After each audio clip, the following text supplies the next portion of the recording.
Okay, ladies and gentlemen, I think we about to start. Bir minut kішкене хабарландыру. Залда жинау барысында кілт табылды. Автокөліктің кілті. Тексерініш. Небольшое объявление. Были обнаружены ключи в ходе уборки между... Да, ключи от машины с сигнализацией машина. Ну, кажется, Hyundai.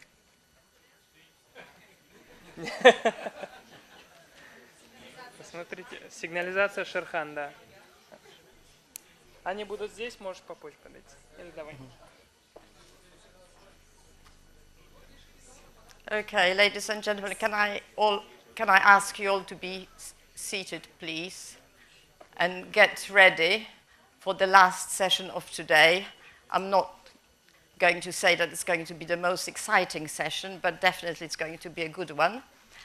In my experience, that the last sessions are either incredible fun or they're very boring. Normally it's easy to know when people are bored because they tend to fall asleep. So you know, I'll be watching you.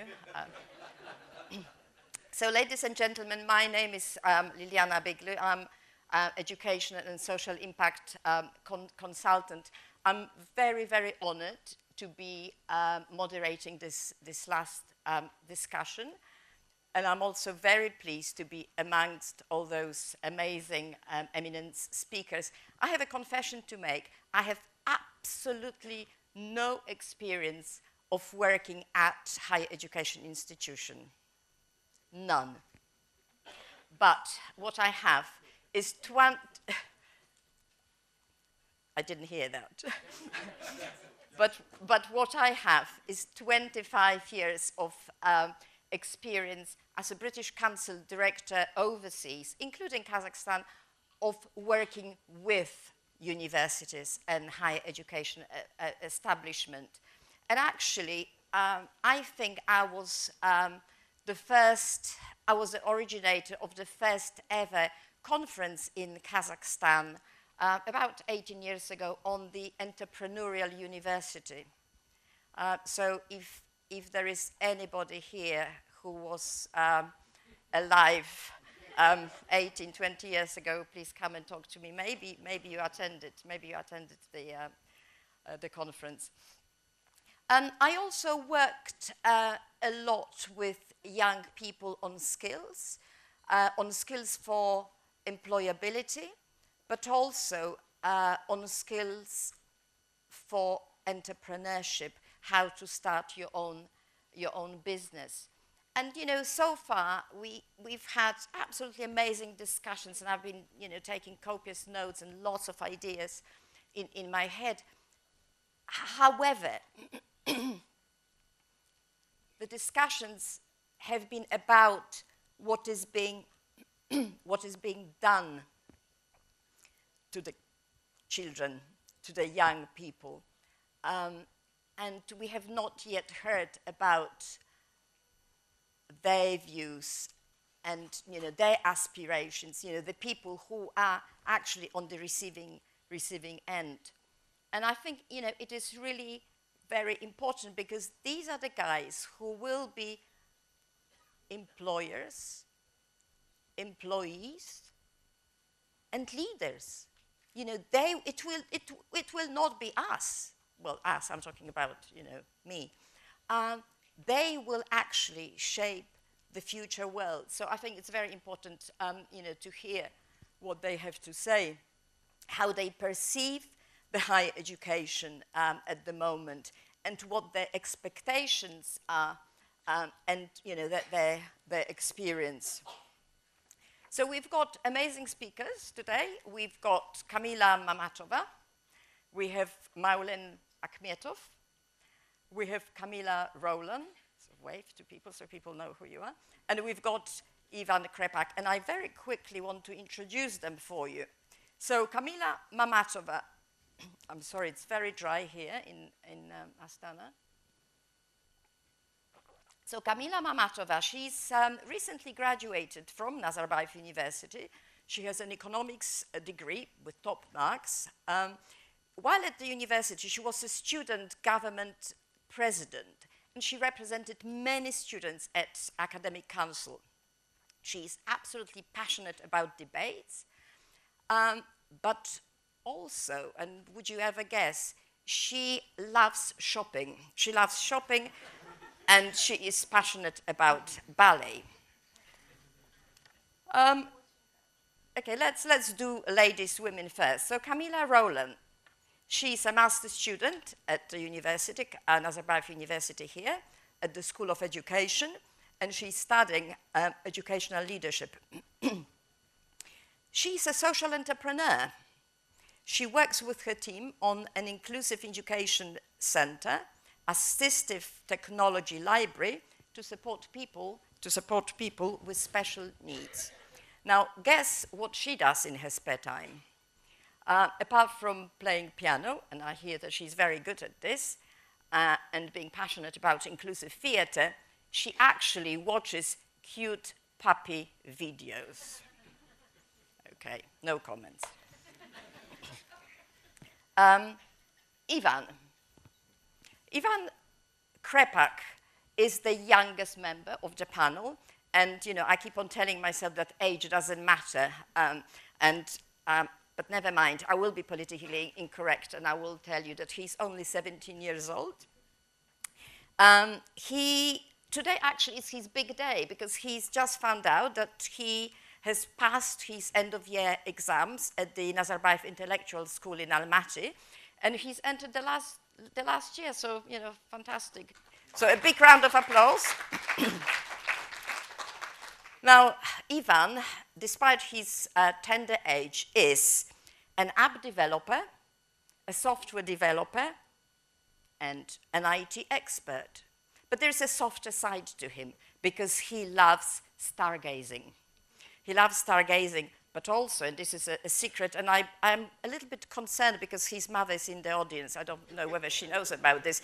He is, take note, guys, he's a rap and trap music fan and expert.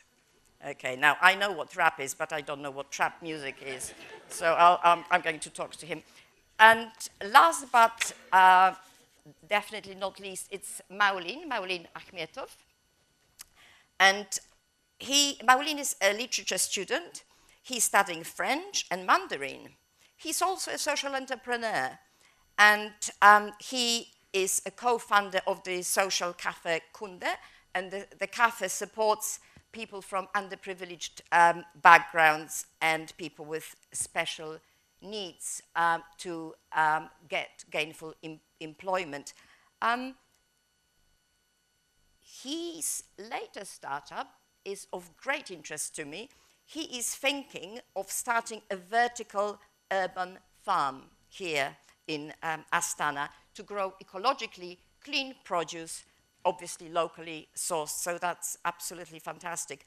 And he is absolutely passionate about travel, and he took a gap year, which apparently is quite rare here in Kazakhstan, and he traveled throughout Kazakhstan, Russia, and I forget where else you traveled. And Kafkas. So, ladies and gentlemen, over to the young generation, to the young people, to tell us what they really think about the education system.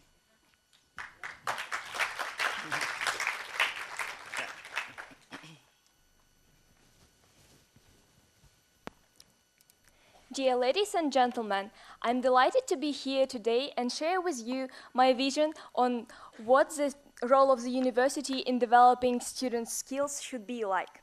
Since the student years are often associated with the process of self-determination and becoming, I believe that the university role in these processes should not be underestimated. One of the key objectives that the university should strive for is to empower younger generation. And in my view, this process of empowerment firstly can be done through facilitation of the merit-based system. In such systems, students from the different backgrounds, regardless their socioeconomic status, but based on their merits, achievements, and talents, should be able to pursue higher education further. This is actually the system that works here at Nazarbayev University. And luckily, we are able to have people from all over the Kazakhstan, and the gender ratio at our university is almost equal. I'm sure that the university also can perform the role of the social lift by enabling students from the diverse background to gain the access to the most valuable and important resource anyone can have, and that resource is the information. And while I'm talking about the information in the context of university, I'm not only talking about the information that can be obtained through printed or digital sources. I'm firstly talking about the information and knowledge that can be obtained through interaction with faculty and staff members, and of course, the communication with the fellow students, because I strongly believe that the most fruitful thoughts evolve during the discussions and debates. In my view, the process of empowerment actually happens not by the fact that people are obtaining some degree or getting the diploma, but by the fact that students and younger generations tend to acquire skills that are extremely useful for their future careers and future endeavors. For my next point, I would like to elaborate more on which skills exactly university should enable students to acquire. Nowadays, as we already heard, there is ongoing debates about whether university should be teaching students the skills that are necessary for the current job market or not.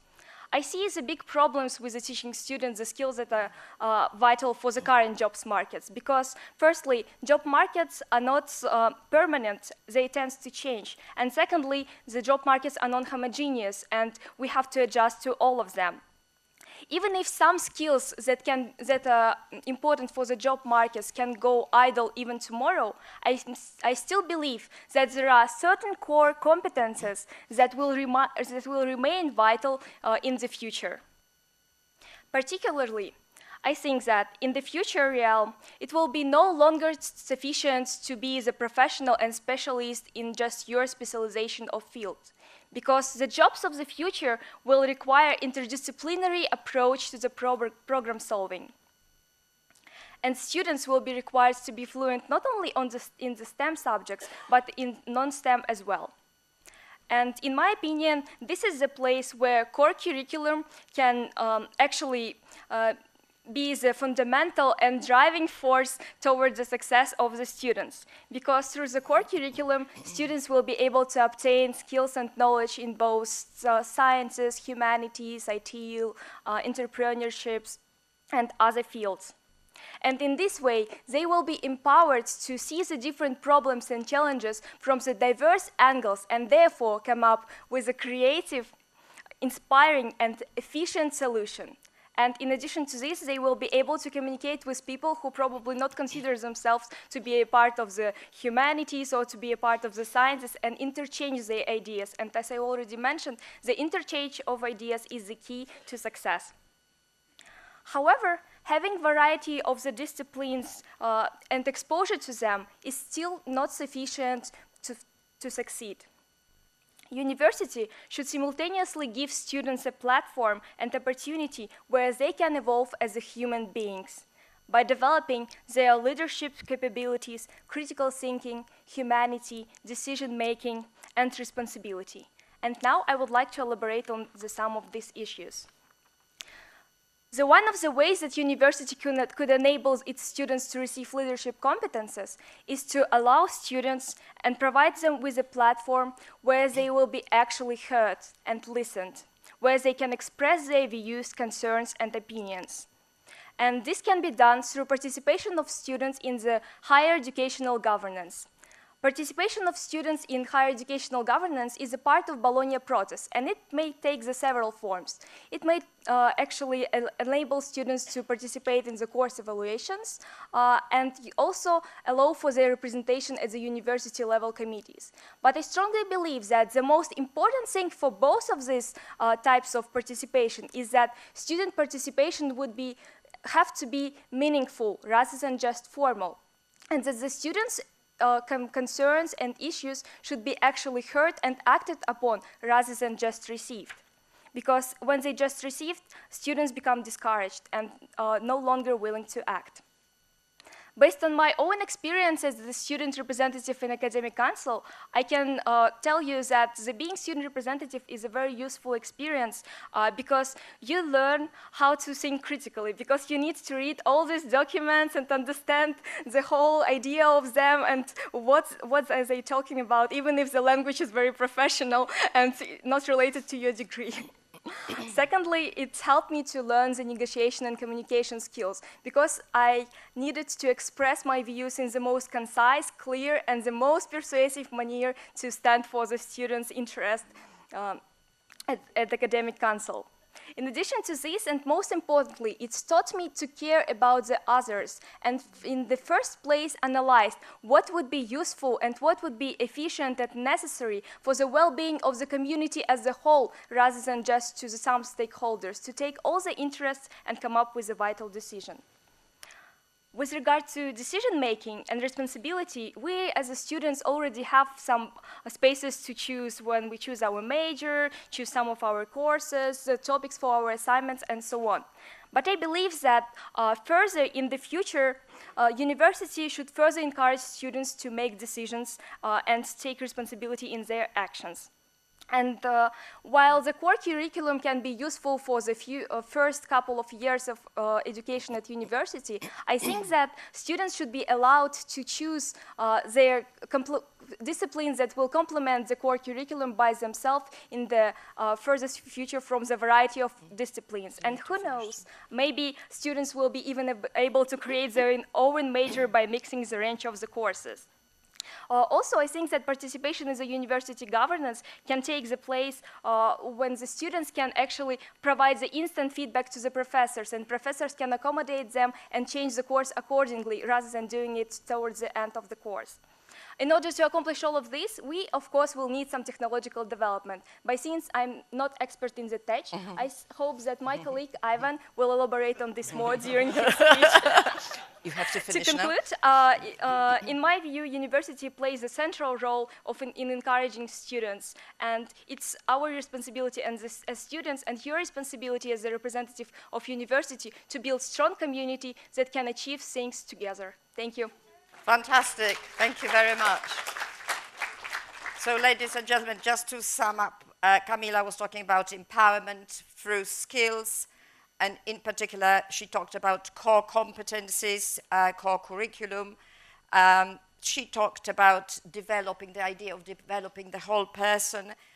Also, university being a platform to be heard, participation, and taking part in governing of the university. Thank you very much, Kamila, once again. Maulen, can you share with us your views and your vision?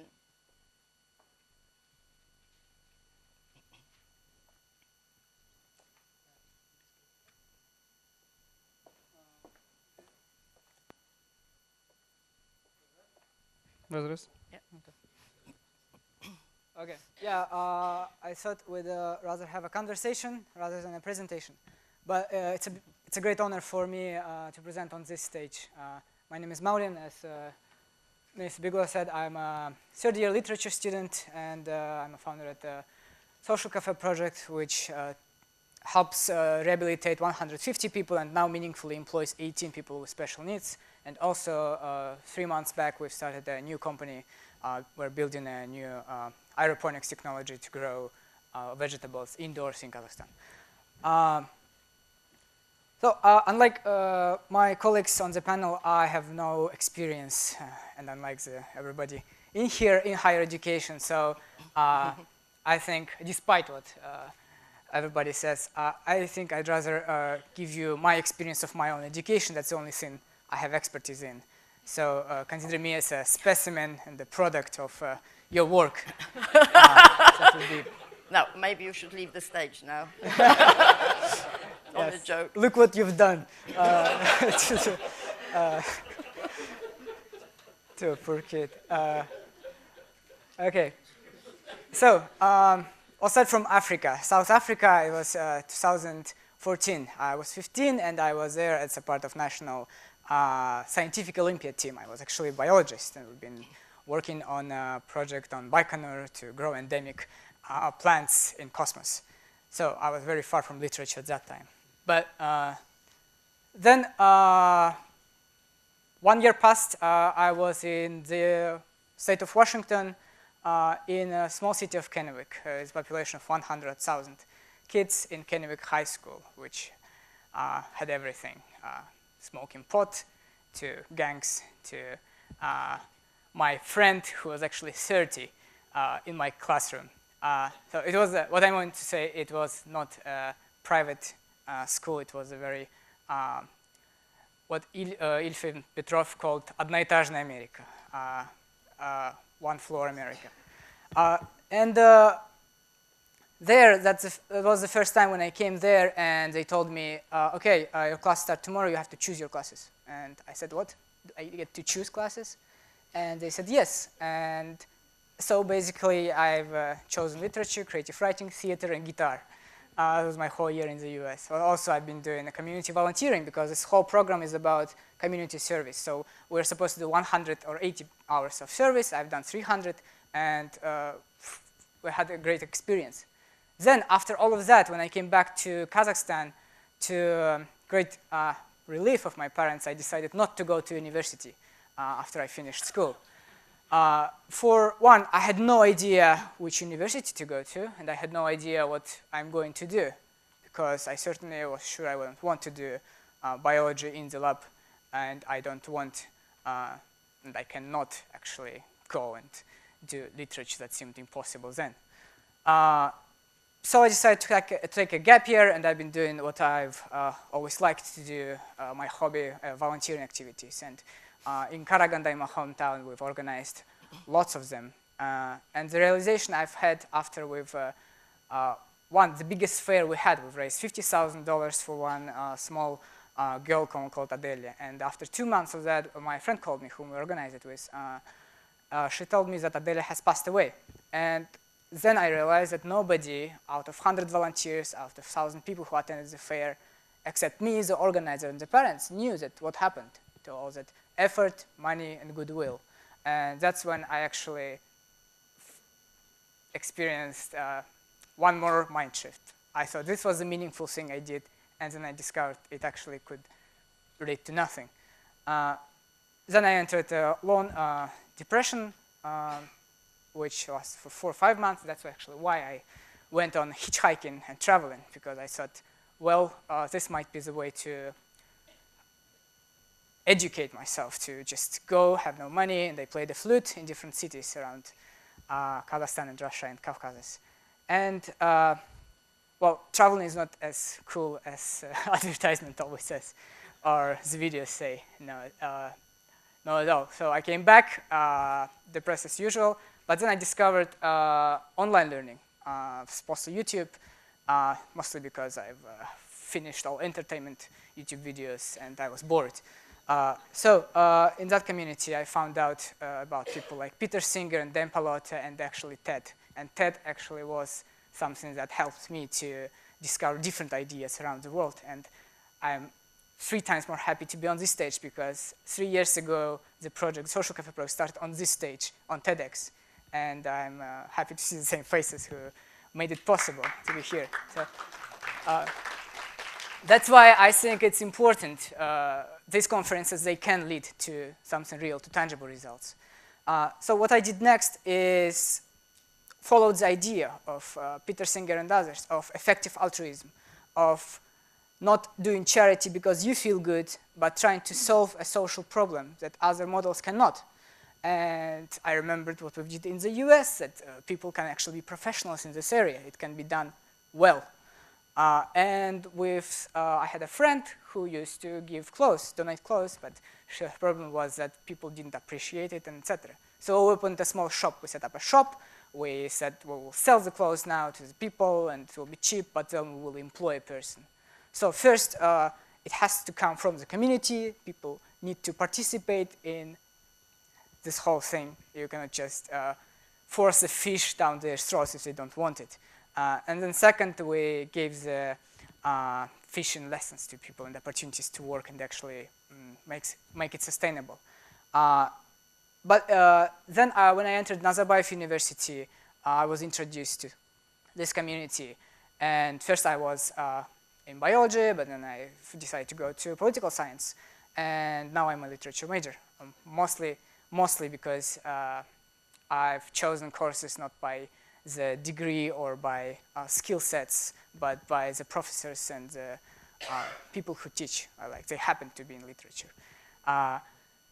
Then the next stage in the university, and that's the question I would like to pose, is that is the university supposed to provide the infrastructure and it's up to us to use it?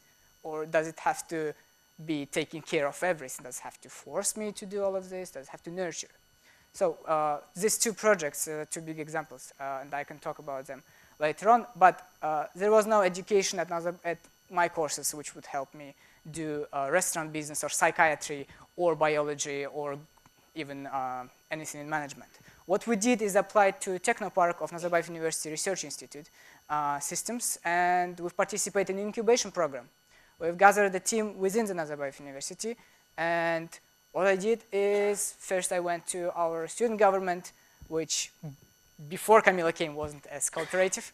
3 years ago, they said no. Then I went to other instances, and everybody said no. But then I wrote an email to Mr. Katsu after the conference, and after 2 months, he replied me, and he said, "Come to my office." And there, with shaky knees, I told him about the idea, and then we started moving. But it took 3 years for us to do it. Now, this project, with this experience, in 3 months, we were able to raise funds, to find professors who can support us, to find a team. And we've actually made headway. Nazarbayev University already, Technopark gave us the land to build it, the solar panels, and we actually can start building. We just need a little bit of 10 million tenge for that. Yes, so, but my point is that it was not in the curriculum, but the opportunities have always been here. I was just walking down, there was this Dean of Fuqua Business School presenting today at 1:45 p.m. and I missed that opportunity as well. So that's what I would like to discuss with you. We have a lot of opportunities. How do we make it so that we don't force it to students, but we have to use it? Thank you.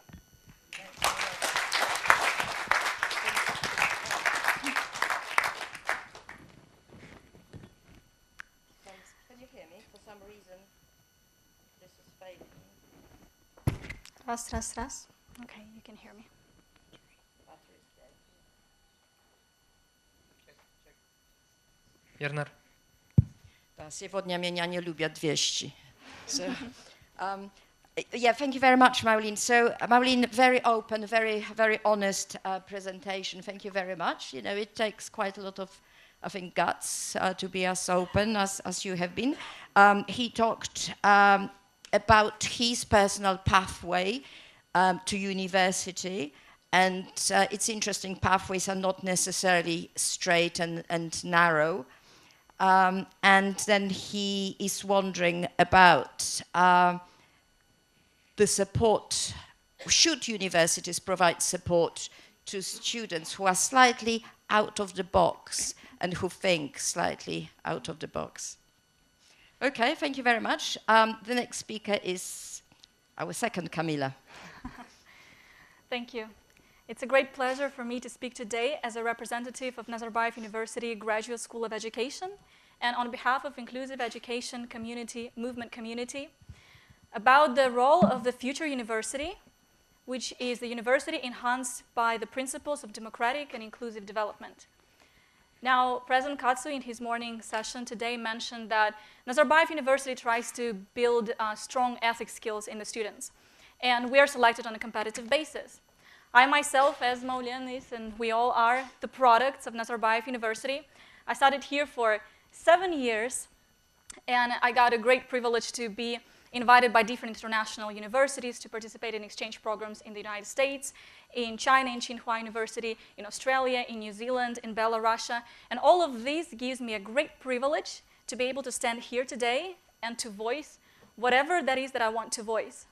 But I always remember that not everyone is as privileged, and there are many people who are lacking these opportunities of educational, social, and political participation.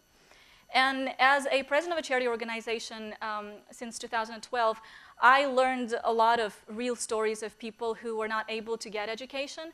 We all know that children from low-income families in general have lower chances to get into higher education, to get the scholarship, because their academic performance is lower.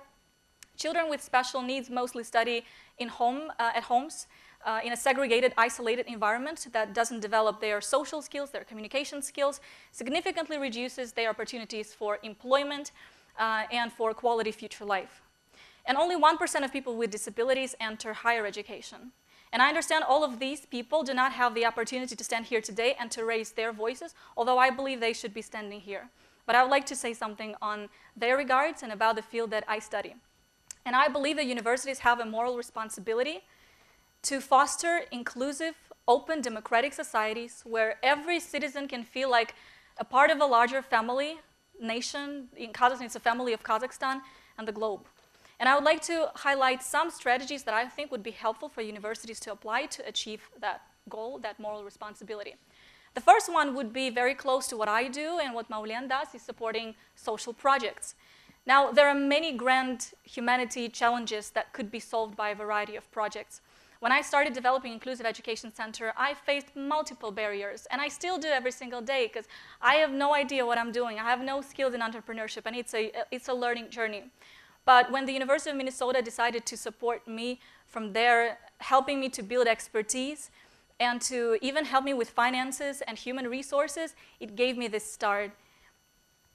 Nazarbayev University also supports a variety of social projects like Maulen's social cafe that employs people with special needs. And also we're building an inclusive library with the help of one of our graduates, Ziyad Abdikaimov. And that shows the value orientation of our university. It wants to bring social impact, and I think this is the thing to be really proud of. I think universities should be aiming to bring social impact. The second thing I would like to highlight is about instruction. I do believe in the differentiated instruction and universal design for learning. This is the concept that Michelle Somerton, my professor, taught me, and since the day I learned about UDL, I cannot stress enough its value. I think in the morning session we talked that lecturing is an old-fashioned way to teach, and as a student I can say if you would teach me with just lecturing, you would ruin everything. I'm very grateful to my graduate school of education that had a very strong emphasis on project-based learning. So I was specifically placed in a school where I had a challenge to develop inclusive education policies, and I had to work in real environment. This experiential learning and project-based learning really equipped me with the soft skills necessary to solve these problems that we might face in the future.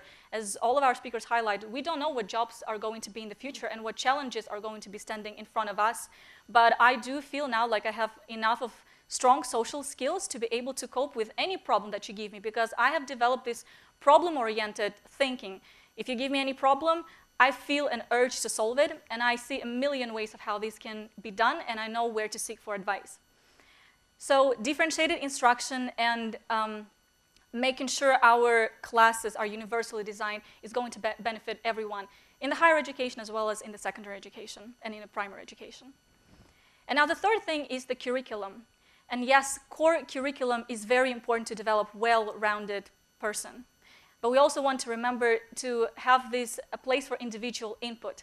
I would be happy if when I come to the university, we sit down with my advisor and develop an individual learning map just for myself, just based on the interest that I have, where the advisor could suggest me the electives I can take and the student clubs I can participate in, but also where I can say, you know what, I would really like to have this lecture with this guest speaker, and as a client to sort of make a requirement. And then that would allow our university leaders to know this is what our students need, because we all say we want to make student-centered learning. Then just ask students what they want, and then you'll have time to maybe invite this person for the next term so that we get what we want. Because we know, at the end of the day, maybe we know better what we need, and it's very important to have this dialogue of students and the university administration and professors and all of the stuff at the university. But another thing about the curriculum is making sure we have this component of inclusiveness in all of our courses. Now that sounds like a major reform, but I do believe that engineers need to know about the idea of inclusiveness. Otherwise, we will keep having buildings that are not disability friendly, and that cannot be renovated. And then we say about schools, for example, that, well, we cannot become inclusive because we don't have elevator and we don't have ramps and our doors are too narrow for a child in a wheelchair to access it. All of these things need to be designed by engineers. This is why it's important that engineers get this study module, as well as doctors. There needs to be something to counterbalance the medical model. Yes, when we have a disease, it needs to be treated, but we should also remember that a person with a health difficulty is not a defect to be corrected, but is a person to be empathized with and to be supported. And this is very important when we educate our doctors. But also, think of policymakers, how important it is for policymakers to know about diverse needs, or we will keep having policies that do not consider some people and leave them marginalized. And also teachers, that's the most important highlight here. Of course, teachers need to have a module on inclusive education because they will be translating this knowledge. They will make this change, and we need the skills and we need the university to support us in this endeavor. Because we students are your products, the product of this whole system, and we will not disappoint you if we get enough support. That's really all we ask for. Enough support, being heard, because then we can do miracles. And yes, we will use technologies to make the world a better place, but when we want to put a man in the space, we should also remember that for the first, at the first place, people should also feel like they belong here on Earth. And as long as we don't feel like we belong, like we're part of this one community, what progress can we talk about? Are we creating the future that we're discussing today? So support us, and we will not disappoint you. Thank you. Thank you very, very much, Kamila. Absolutely fantastic. Very strong presentation on equality, diversity, and inclusion.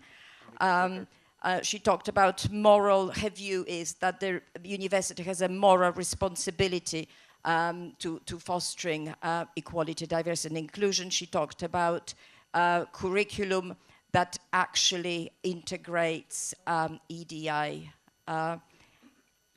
And she also talked about individual different instruction and focus on students in terms of learning and curriculum design. So thanks very much. And our last speaker is our youngest speaker. Ivan, over to you. Hello. Good evening. Thank you for inviting me to this discussion. I am happy to talk with you on this conference. Let's start. Before I begin my speech, I want to repeat the word from Mr. Shigeo Katsu, who said that today's main task is to create the strongest connection between the introduction of new technologies and deep research. And it will help us to get success of the scientific process in all spheres. I'm actively interested in robotics, software engineering, and cybersecurity. And this year I graduated from the 11th grade in Nazarbayev University School, or Nazarbayev Intellectual School. And I have already interacted with the university several times, and I want to share with you of my experience. Today, universities apply two teaching strategies. First one strategy is STEM strategy, and second strategy is classical university structure. And in 2014 year, together with a student of KIMEP University, I visited a government practice in the Majlis and Senate of our republic. And this study was held off in several stages: theory, practice, examination, and summing up. It is interesting. With STEM education, I interacted in this university, in Nazarbayev University. And it was getting thematic knowledge, which is most focused on the labor markets and the professional skills, professional goals. In summer of 2017, I won a full scholarship by program of Arman Suleimanov and Almaty, which called N-Factorial Incubator. We study how to create mobile applications. I will talk about my cool mobile applications. And after that, the creators of program took a part of educational process. For example, our teachers, Mr. Almas, told us how to make cool design, excellent excellent design. And Mr. Armand told to us how to focus on global and local trends. And after that, I visited, I was participant of the ABC Quick Start, which was in the innovative cluster of this university. And it is an factorial incubator. It is our team of programmers, and it's our lessons. And it was on the ABC Quick Start. I studied such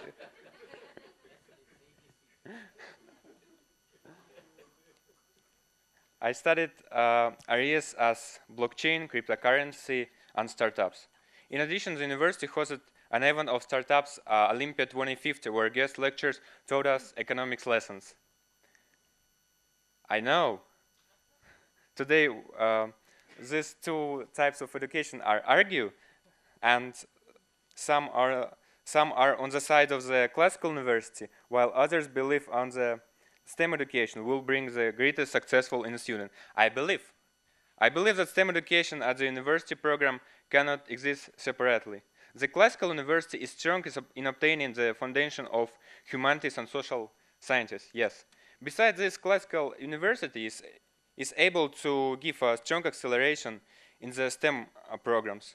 Requests for the labor market are growing rapidly every day.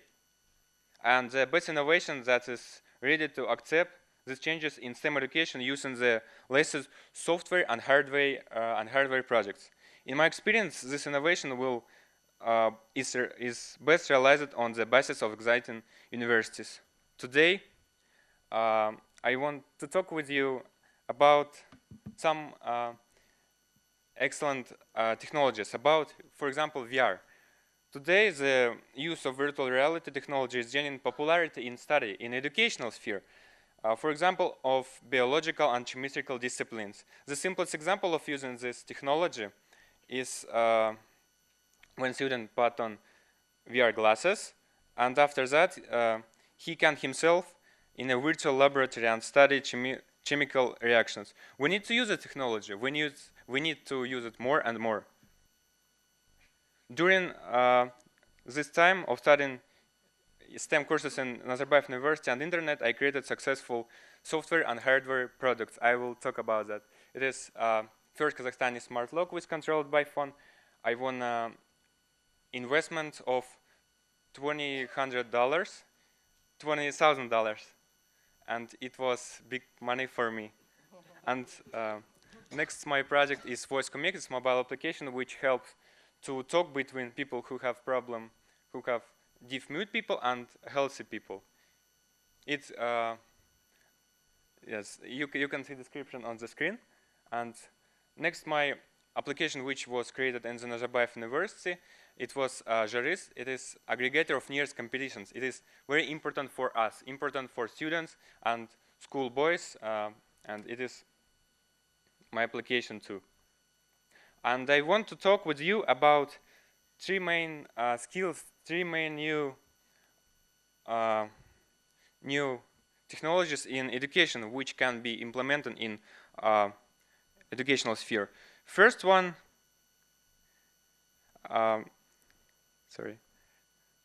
university should take care to ensure a smooth transition between the school and the university. Today, the university only considers adult students, we know, and then it's worthwhile to pay attention to the younger generation who are now 10, 11, 14 years old, and help them to study promising direction, for example, robotics or artificial intelligence. Second, I noticed that it takes a lot of time to fill out paper and journals. It is bureaucracy.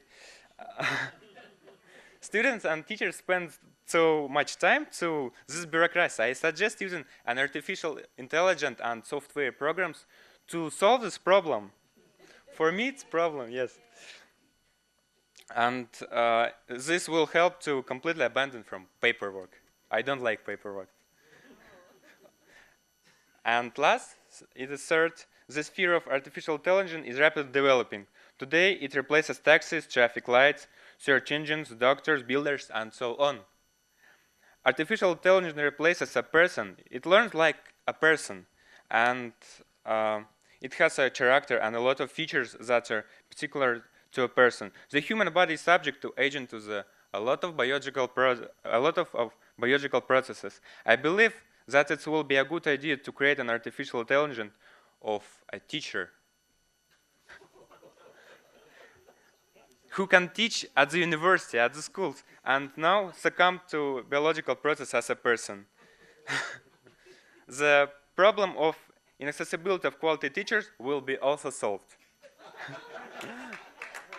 And today, artificial intelligence is able to recognize the emotions and character as a person.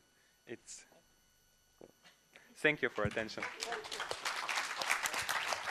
Thank you very much, Ivan. And if for a moment you thought that Ivan was a geek, please do remember that he actually stargazes and he likes rap and trap music. Just a reminder. Okay, so Ivan talked about the interdisciplinarity. STEM should not exist on its own. He also talked about even though he's still at high school, he talked about his familiarity with university, and that touches on the subject, on the issue of lifelong learning. And then, you know, he talked about get them young, universities, you know, go to schools, look for talent there, you know, support these young guys, and so on. And then he had fantastic practical advice to you all educationalists. So first of all, the medium of instruction will be done by artificial intelligence. So the teacher will be replaced by an EduBot. And then he talked about virtual reality, you know, helping students to understand the subjects deeper. And then finally, you know, a call to stamp out bureaucracy. And, you know, this is a very important point. Administrative overload on the teachers. I'm sure you have all experienced it, but, you know, over the many years of my interactions with teachers, this was always coming up very clearly on their agendas. So as my friends, you know, presented their views and ideas, I was sort of jotting down the themes, and I think, you know, there are a number of them emerging.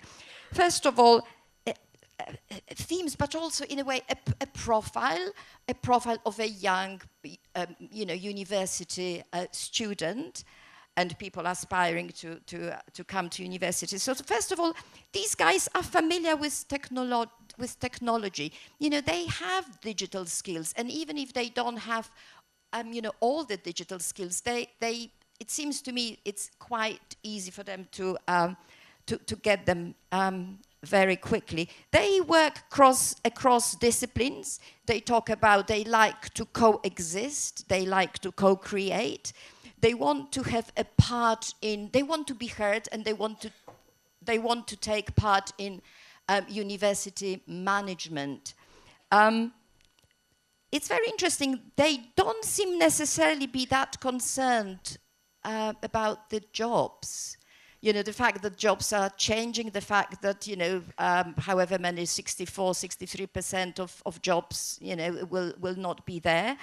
They are actually doing something about it. They are creating, through entrepreneurship, they're creating their own jobs.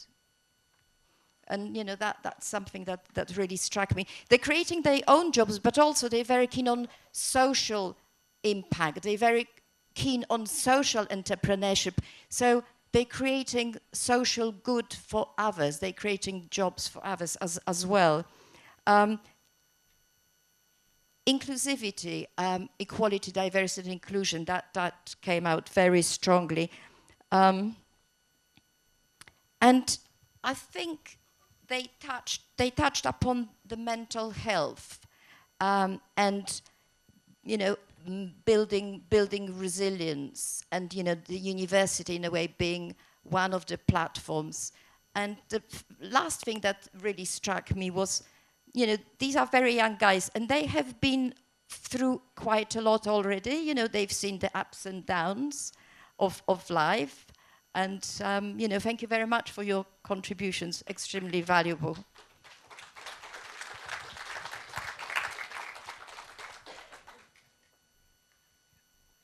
Yes, we have the questions, and I was desperately trying to read those, but then I remembered that I forgot my glasses, so I have to turn around and see. Okay. I read it out for you. The question that got most vote: do you feel that technology actually enhances your educational experience, or is it a distraction? Go on. I think it certainly can become a distraction if the lecture or the lesson or the speech that we give is boring. Then you're more likely to get your phone because it's not interesting. So I think it's not the right strategy to ask people to remove their phones. We're not going to remove phones. They appeared, and now our future is going to be accompanied with technologies. What we need to learn is how to make real-life engagement interesting, engaging, involving, and this requires a whole new set of skills. I think it's not correct when now teachers saying, now remove your phones and we'll just listen to me. That's an old-fashioned way. The new way, the new challenge for us is learn how to make it amazing. In our educational center, for example, we use a lot of technologies, and that only brings great results because we teach students how to use technologies for the good purposes. And we also need to remember that now if we remove technologies and we don't encourage them, some students might experience this digital divide. When we have less access to technology, then that means we have less access to information. If we don't know how to browse correctly, then it makes us less competitive on the job market, and it just generally, it makes us weaker as individuals. So it's very important not only to use technologies for your education and to teach how to use it, but also teach the best ways on how they can make your life much better and you as a professional much stronger. Thank you. Anyone else on the panel would like to take this question? How about you, Ivan? I think that technologies, it's not only entertainment, it's not only education. I think that I have one interesting situation. I cannot live without WhatsApp and social networks. Why? Because a lot of information which today is important is standing on our social networks, on our phones, on our gadgets. And if I taking my phone, for example, at home, I will be like I will lose myself, I think. And what about education? Like Kamilla says, if a lesson so boring, students can play on their phones. It is. I think it is normal. Thank you. I think Maulen wants to add something to this. Yeah, I would like to disagree. I don't think technology is essential. Moreover, I think it's easy to ban phones. I've got 17 people in this auditorium in their phones right now. Is there something? I mean, I have my phone here. Half of the time I was looking at it. Social media and things like that, they're not essential. They're not necessary. It's just a business model that works on focusing on attention and advertisement. I mean, there is nothing essential in it. And we as consumers and we as users, we actually can have a say in what developers develop and what gets funded and etc. So yeah, I just wanted to show that many of my peers feel the same way. It's good to have a different view. Yeah. Thank you. Okay, let's see what else we've got there. Okay, Kamilla, it's for you. Camilla Mametova. After graduating from NU, what digital skills you developed while studying have you found valuable in real life situation? Well, is it working?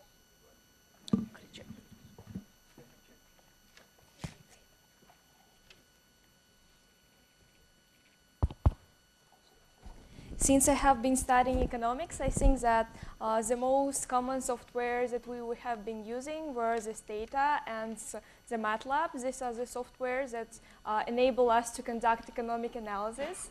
And I think that since I want to continue my education and pursue a master's degree, these are the programs that would be extremely useful while I will be doing my dissertation and thesis. And I'm sure that if I will choose to work for some agencies like economic consultancies and the agencies that conduct high level of economic analysis, these programs will be extremely useful for me.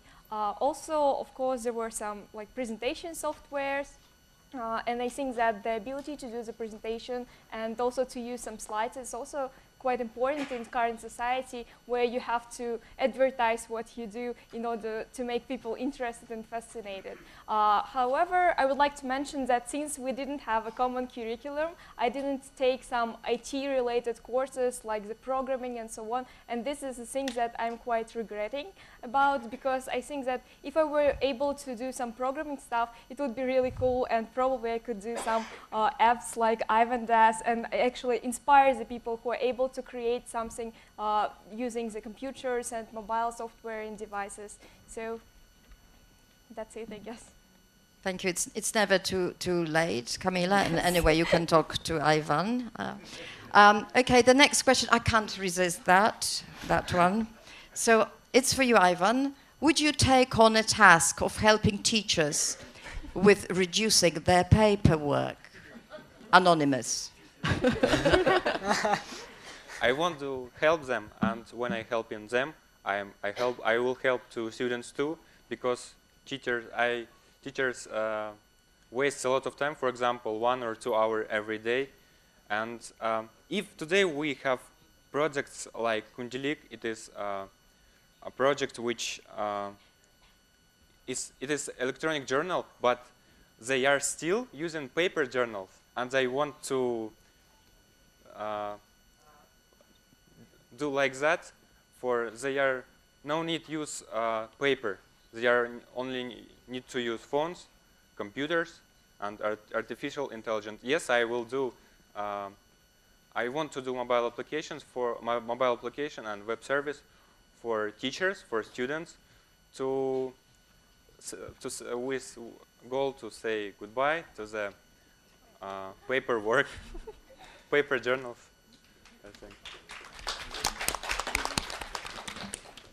Thank you very much. I visited the Imperial College recently, and I know that they using artificial intelligence to actually sift through the applications, university applications. So you know, it's not that this the technology is there. It's just about applying it and wanting to actually lower the workload of the staff and the admin staff as well.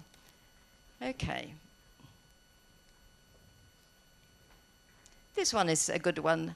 It's to all of you guys. So maybe if you could take it one by one in turn. What do you plan to do after graduating? Would you like to go to another region of the country to do something for the regional development? Okay. Forget about the capital, forget about Almaty. Think regions. Go on. I already started serving as a consultant to one of the NGOs that works in regions, in rural areas. Specifically, we've been developing projects in Adarau region since recently. So yes, I don't think you even need to graduate to do that. You can combine it with your studies. It's a great combination of having real experience and then also academic inputs in there. But certainly focusing on underprivileged regions is very important, because obviously the resources and civil society activism in Almaty and in Astana, it's a separate case. It's not Kazakhstan. These are separate cases. But Kazakhstan is so diverse, and these are our people, and these are our compatriots. I share my moment of existence on this planet with them. And I would like to develop a lot of projects to promote both inclusive education, just quality education, and just quality life in regions. Okay, thank you very much. Maulen? Well, first of all, everybody wants to leave Astana. He's speaking for himself. Except maybe one person. But yes, one of the applications of the sustainable farming, of urban farming project, is that actually you can, what we want to make is to make it cheap. So the person who has only 2 houses and everybody left from his village, and the way with my home village, what happened. And so they cannot grow crops 8 months in a year if they're near Astana anywhere. They cannot have a pastures or anything. So what they can do is to have a farm inside their house, which they have a lot of because they were abandoned. Yes, thank you. And that also links up to the conversation that we had earlier on. You mentioned the opportunity, the opportunity that university should provide for attachments perhaps to industry, but also to, to NGOs and to various social enterprises. So thank you very much for that comment. Okay, Kamila, number 2. Well, as I already mentioned before, after graduation, I'm planning to do the master degree because I believe that even if bachelor degree provides you with enough knowledge, the master degree is the thing that helps you to actually deepen this knowledge and understand what do you want to do after you graduate and with what areas you want to connect your life. And I guess that after I finish my master's degree, I would be able to fully decide for myself where I want to connect, with which major I want to connect my future. And based on this, I think I could determine which region of the Kazakhstan I could work on. And Ivan? There are two fundamental things. First one, it is motivation. Second is opportunities. We all know that a lot of regions of Kazakhstan do not have good internet infrastructure. And at first, I need to develop a motivation to improve this country in IT sphere, in a lot of scientific spheres. After that, after motivation, I want to improve the infrastructure of IT sphere. When I will graduate, I will create. I think that a lot of workplaces, and I need to improve that sphere. Not after graduating. I need to improve that sphere when I will study in the university. And today, what I did today to improve some regions, I think that it is kind of motivations. I created a mobile application, Jaris, which is aggregator of nearest competitions. We all know that all started from youngest generation. I want to attract the youngest generation to participate in competitions, in Olympiads, in school and university life, and I think after that they will improve our country. We need to improve our children. We need to improve our young generation. After that, in our country, all will be okay.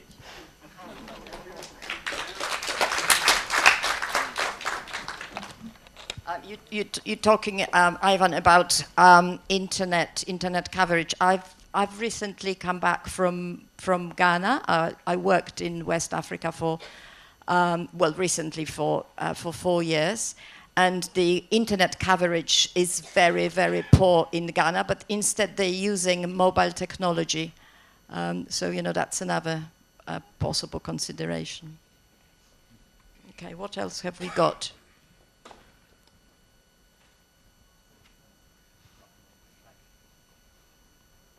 Oh gosh, okay.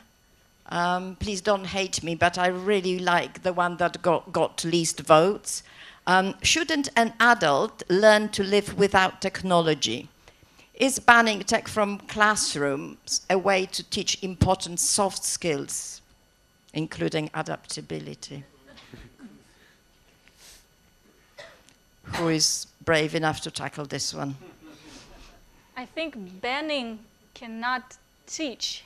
If you ban, you're not teaching, you're just imposing your own rules and your own authority. What you can do is maybe to make an exercise. Let's make a 20-minute digital detox. And these skills, I mean, it should be fun, but you cannot just impose this authority and say, okay, I'm your teacher and I'm telling you what to do now. Now what I want you to learn is this soft skill. Who says that it's a soft skill that we need? research that, and then maybe it's a good idea. But right now, I don't think that banning technologies is a good idea. I actually have a very big beliefs around technologies, and I'll always support this agenda because I've seen myself what great things, like especially assistive technologies, can do for people with special needs, how they can enhance learning and independent living skills. So learn to use technologies wisely, and then you'll be fine. Maulen? Yeah, I think this is, Kamilla is an example why I don't believe Ivan's AI can substitute a good teacher.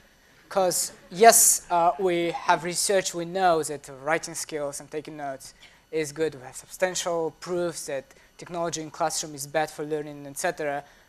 But if if I was there, I would just, hey, ban it. But hey, we have the same information, the same goal, and what Kamilla does, that's just amazing. I mean, it's creative and it's effective, and it takes in consideration of what the students, how the students are.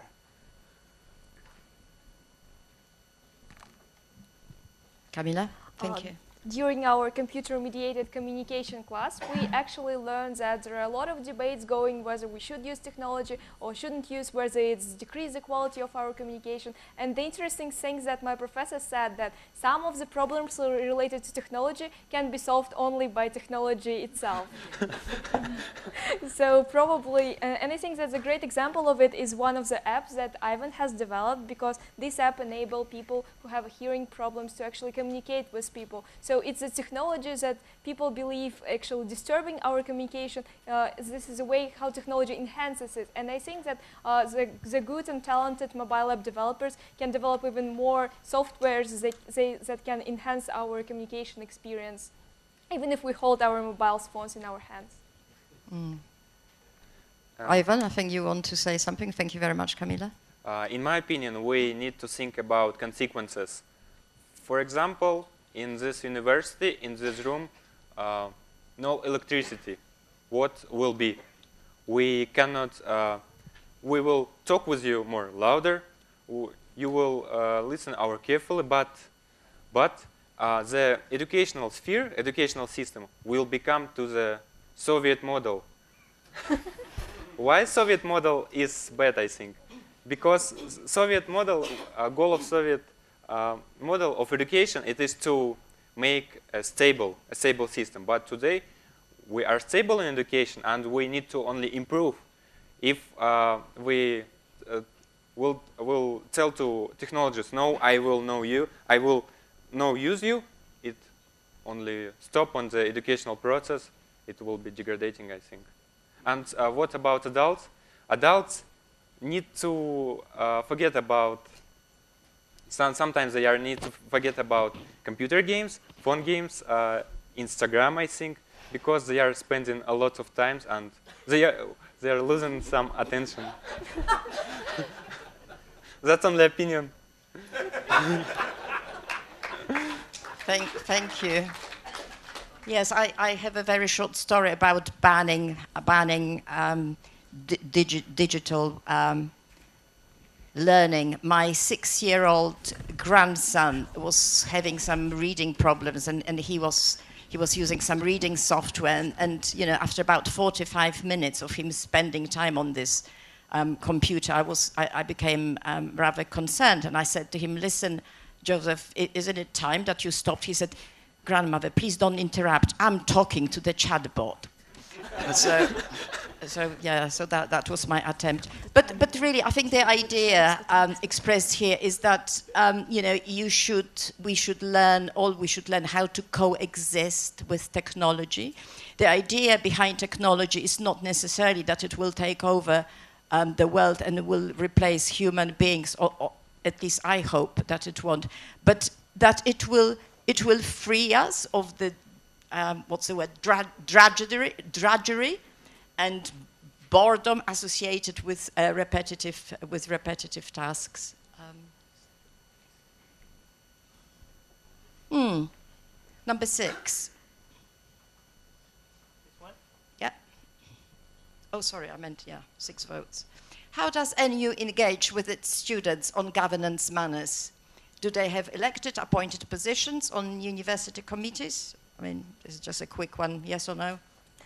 Yes, the NU actually, at NU, students are involved in university governance through the variety of academic decision-making committees, including academic council, academic quality, and how the students are chosen there. Like each and every year, we have the student government presidential elections, where students vote and choose its president. And then, since the president is elected by students, I think that this person and his or her team is able to assign the representatives on behalf of the students. And what we did as a student government, for the positions at this committee, we just send the emails like, is there anyone who wants to volunteer? Please send us your CV. And if people were really passionate and interested, they were appointed to these committees to represent whole students' body.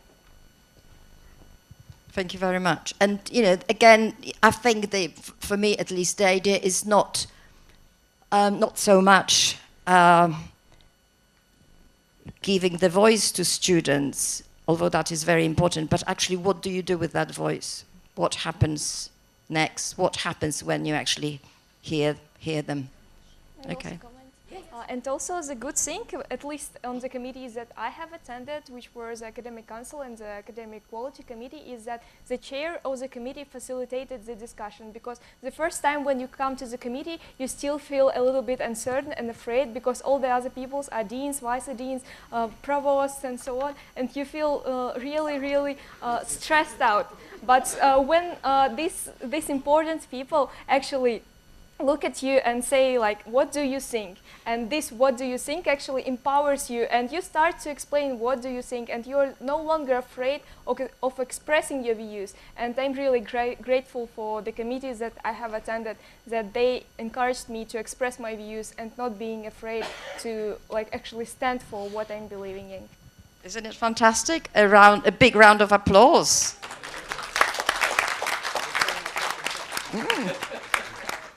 Okay.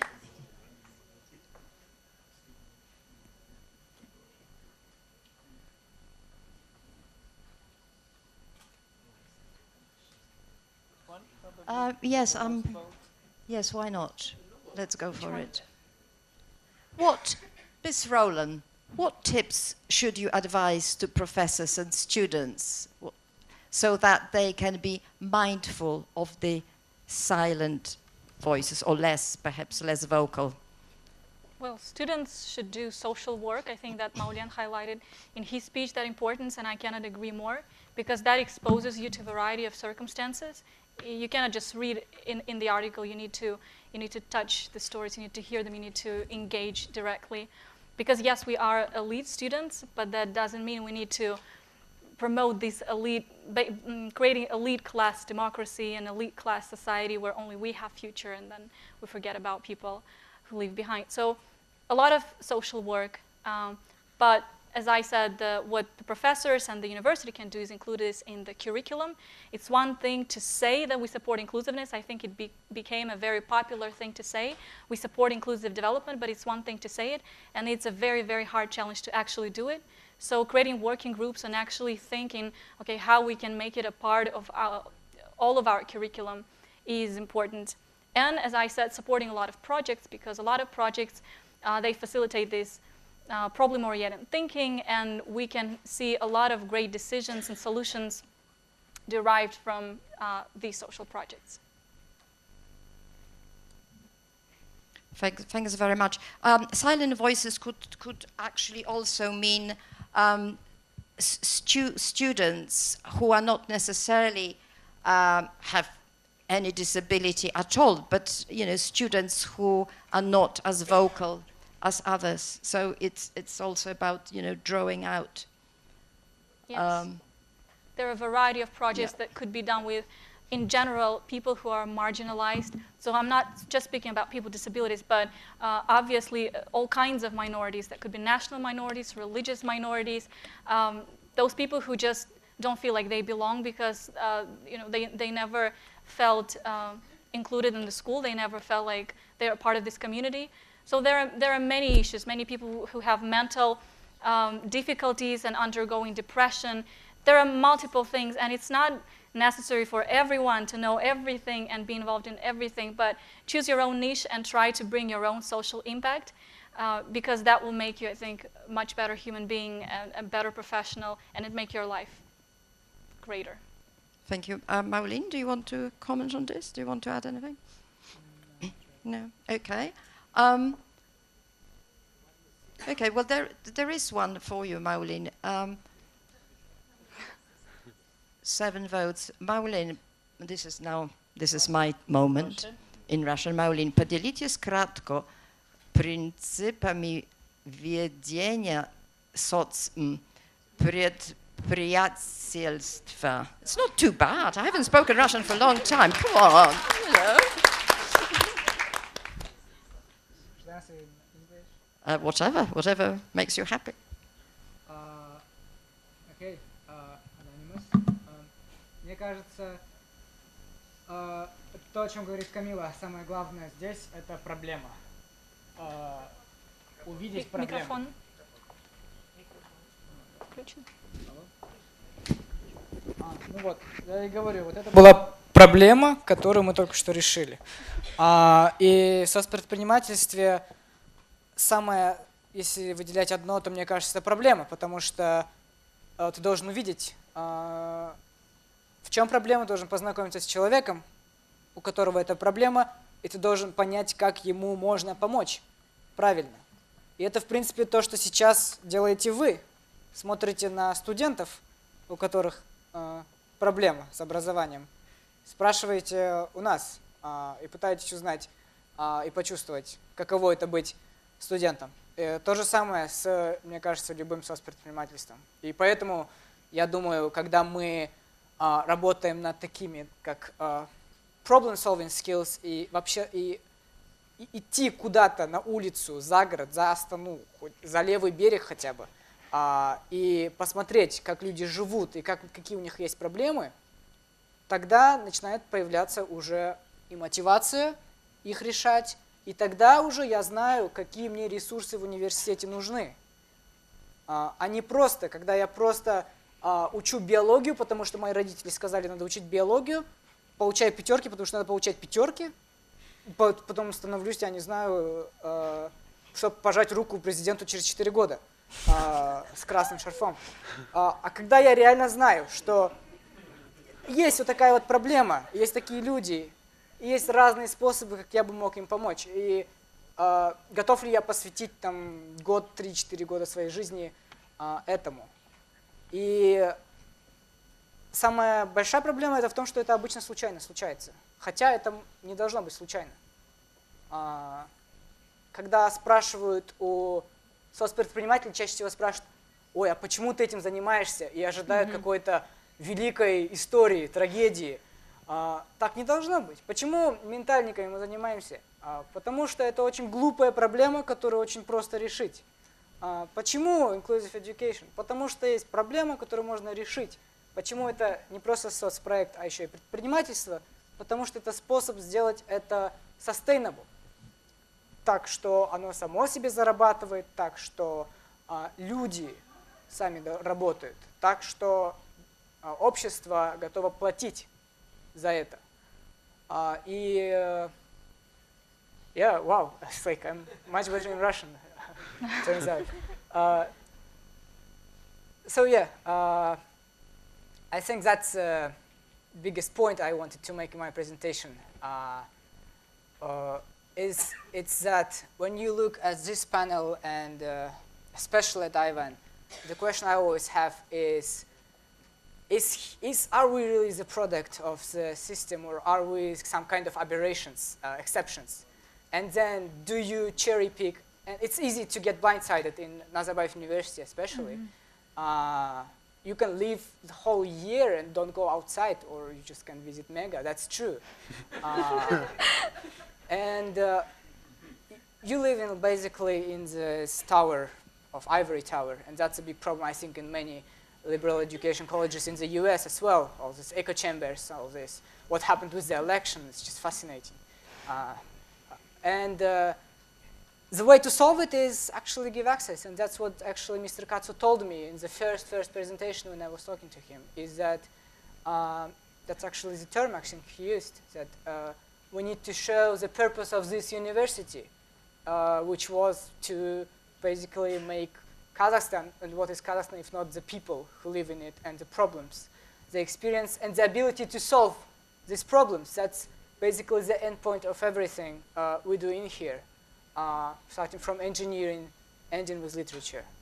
So yeah, thank you very much. Yeah, that was very thoughtful response. I think you touched on the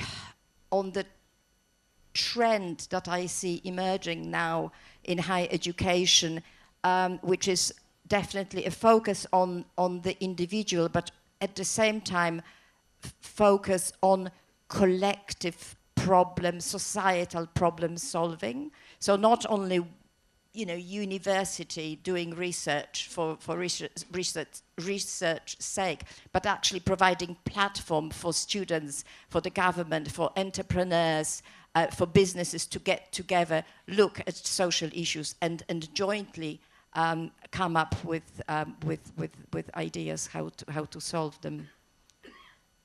So thank you, Maulen.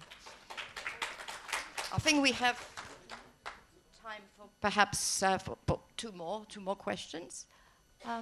Come on, which one do you want? 6.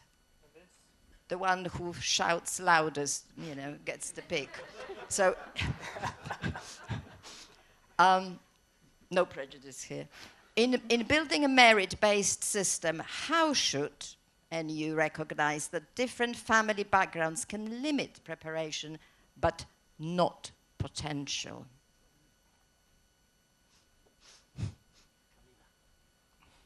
Okay, Kamila, I think you have been volunteered to deal with that one. Yeah. Mr. Katsu chose the question, chose who needs to answer. Okay. But you'll get his, you will all, I hope I'm not talking out of line, yes. You will also shake their hands, please. They don't have to wait for 4 years, okay? Oh, the big president, oh, right, okay. Well, I would wait longer than 4 years, so. I'm sorry to disappoint you that I don't think I get question correctly. The different family backgrounds can limit preparation but not potential. So is that about enrolling university? If that is about enrolling university, I believe a thing such as interview allows to reveal a lot about the potential. But it would be hard considering the number of applicants. So I remember that when I was applying for the university and we had critical thinking exam, and it was my favorite part because I knew that in my math I wouldn't do amazingly. I did okay, but I didn't get the highest results. But I knew that I can think. And even if I was not a student of NIS, Nazarbayev Intellectual School, or any other high-profile school, so my knowledge about world was very, very limited. And in my school, I was taught not to voice my opinion. But I knew that I have it, and I knew that even if I'm going to get lower grades on testing, because of my school, I could think. And I think this is the thing that got me to the university, because when we completed the foundation year, my sort of case manager, she started saying, giving us the results of this first application, university application tests. And I got the highest results in the university in our cohort in critical thinking. So that really got me. Now, that doesn't have to do with my family background, it has to do with my educational background rather, but I did have potential and the university did notice that. So get in your enrollment, make sure that you can hear the voices of students. Look at their academic skills, but also hear their voices and let them think and let them show you how they think.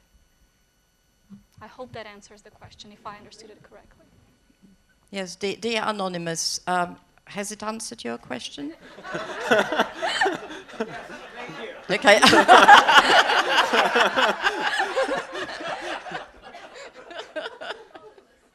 Okay, so we swiftly move on.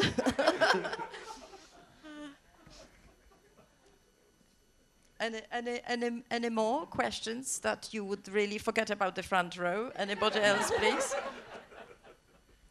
There is a gentleman. If you would like, we can make the random. Yeah. No, sorry, there's a gentleman who is keen to ask a question. Do you need a mic? Yeah, why don't you do that? Thank you. Sorry, no, we need you actually to speak via the roving mic because the interpreters will not be able to translate unless you can translate yourself. Why not? If you are that inclined and if you don't mind, thank you. That's a good idea. Okay, and the mic is on its way. Thank you. If you could introduce yourself, unless you want to remain anonymous. No, my name is Dusan Shamatov. I am from Graduate School of Education. I want to follow up on the last question and to really ask the question because I think this is a very good innovation today to use this online asking question, which is, I think, it's according to the requirements of the time, but also it may be kind of a limiting and also silencing some people who are like me, who are not very good with the gadgets. Yeah. And we have some delegation from Kyrgyzstan. I think also they would like to participate because not all of them will be accessing the Wi-Fi. Mm-hmm. Therefore, I would rather attend also as a member of the audience, ask the question about equity and the representation and your view on, your take on that, like development of this information technology. Is it also going to polarize and increase this gap between the people who have advantages and less privileged, and especially people from less advanced families? How can they study in the top universities in Central Asia? And what would you suggest to that diversity in terms of like equity? More people from less advantaged families also could study in top universities because I believe they deserve, but they don't have opportunities to that. Thank you.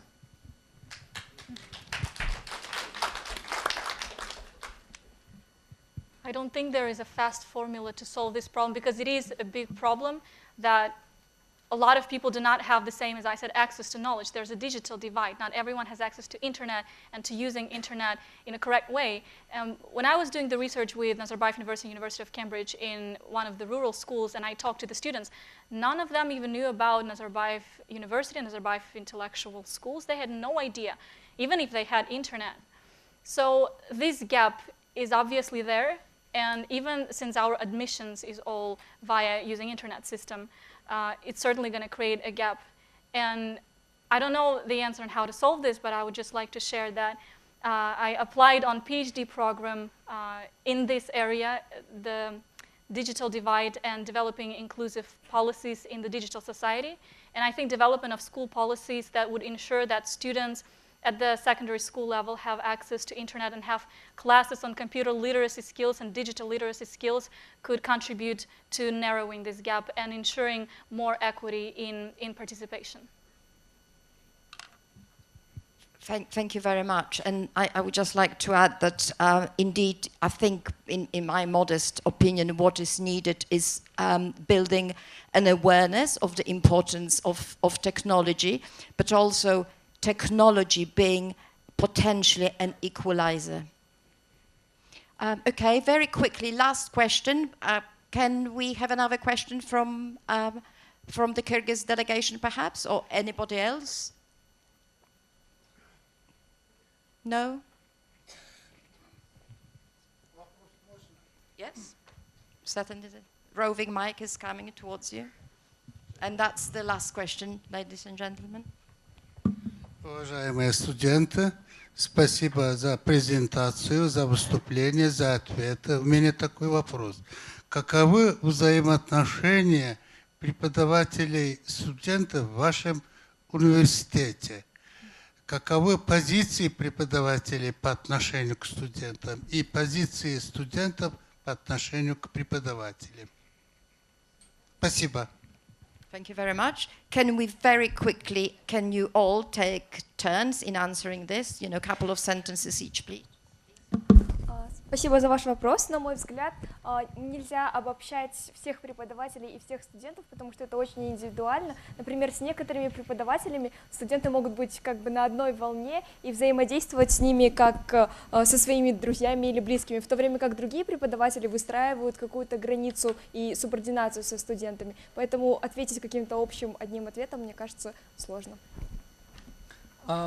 Полностью согласен с Камилой, но я думаю, единственная корреляция, которую я увидел за 3 года здесь, это то, что насколько профессор открыт и готов сотрудничать с тобой, уделить тебе время, просто зависит от того, насколько большой у него класс.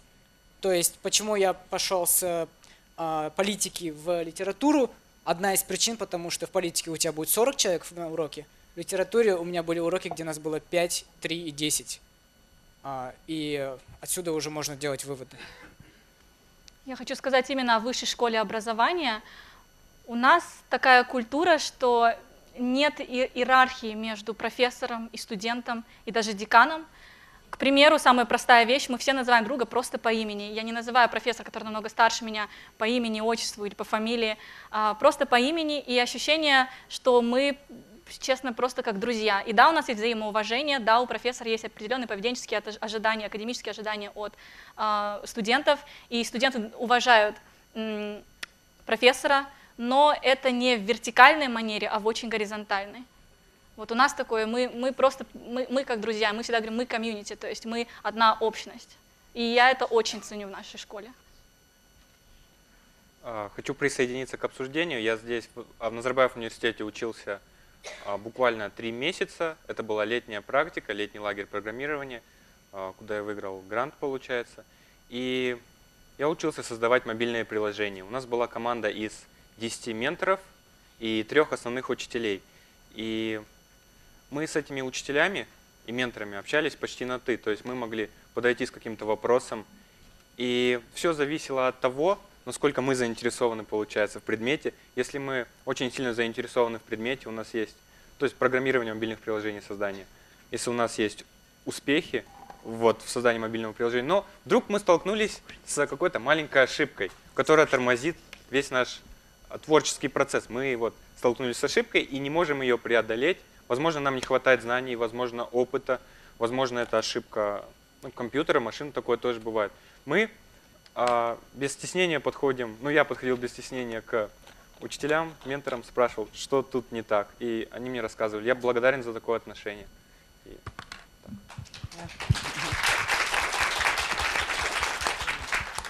Yes, there are various ways of earning respect of your students. Ladies and gentlemen, that brings us to the close of this session and also to the close of today. None of you fell asleep, so I hope you enjoyed it. And they fantastic? Haven't they been great?